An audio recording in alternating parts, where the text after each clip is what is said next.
What's up, everybody? And Ducks and Download back with this new comic book breakdown.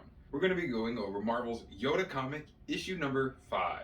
I was able to snag another beautiful, gorgeous variant art cover.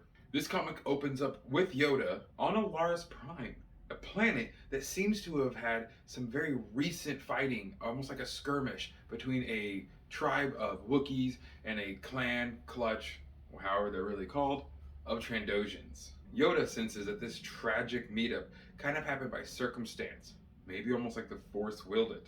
And through that, we see one of the Wookiees come forward with a baby Trandoshan.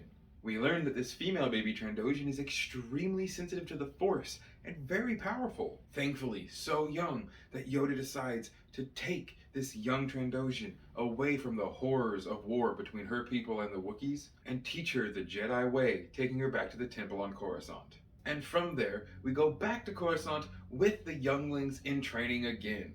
We see Gear training with sadly the unnamed Jedi youngling that we've seen throughout the comics. And like has kind of become sadly common, Chrisish, the Wookiee youngling, is taking a lot of aggression out on Gear. He's kind of being a dick, to be honest. Which is honestly really against cultural norms, as Wookiees are far more in tune with life and love and keeping a balance and friendship among themselves and others around them, while as Trandoshans are far more of the brutal, more aggressive race.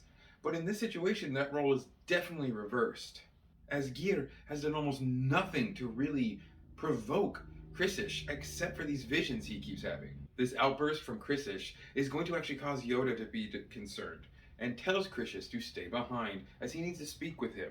We then get another amazing scene with Gear and the unnamed youngling friend, where the other youngling says serves him right, being so rude and all.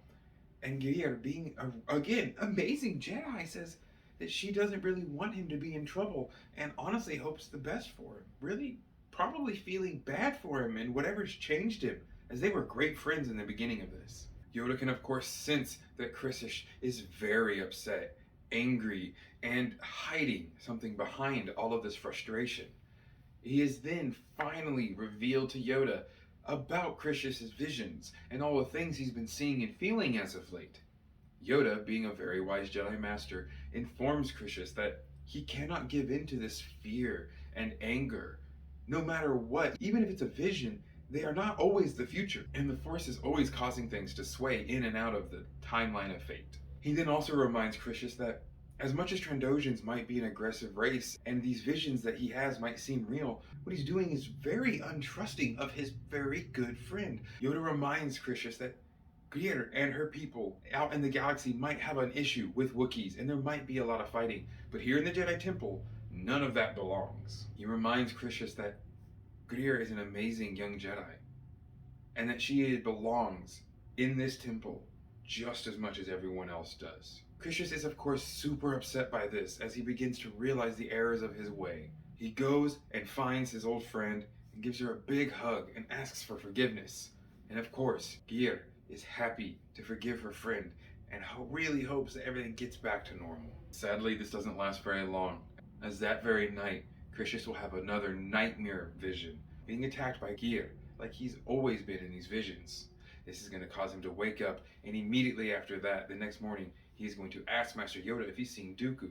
Immediately when Yoda tells him where Dooku might be, he races off.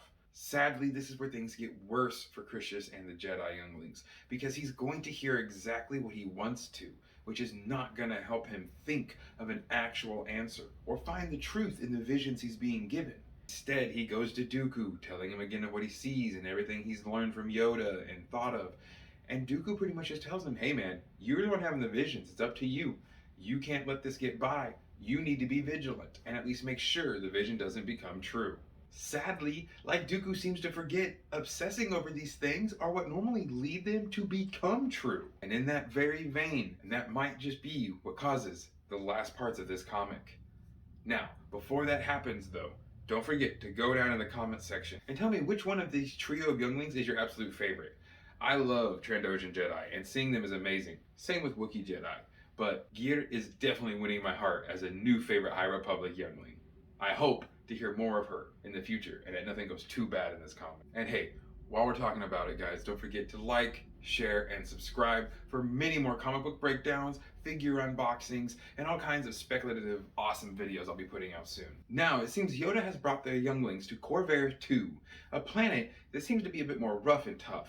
The main reason for this is a test, a trial almost, a sense of giving these younglings a purpose and getting them out of the Jedi Temple, which also serves a double purpose. A lot of these younglings will, as Yoda say, forget what the Force feels like and how it truly abides and flourishes on a living planet like this one. Well, this is sadly where Criscius apparently has had enough, and he's going to talk to Greer and bring her aside, away from the other younglings. There, he's going to immediately begin berating her and yelling at her about these things that she hasn't even done yet. That escalates to Criscius actually full on attacking Greer, who, in her more calm state, is able to defend herself and send him flying. Well, apparently that only enrages the Wookiee even more as Criscius comes back, lightsaber ignited. I feel like this is immediately going to turn into what he saw. And of course, Criscius is going to be the creator of his own demise, the maker of the own vision he was so afraid of coming true. I hope nothing too bad happens to Greer, and I hope she's able to survive this encounter.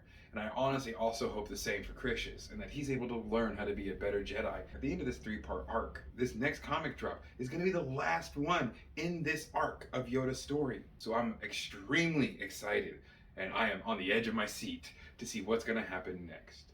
Thank you all so much for joining. And as always, may the Force serve you well.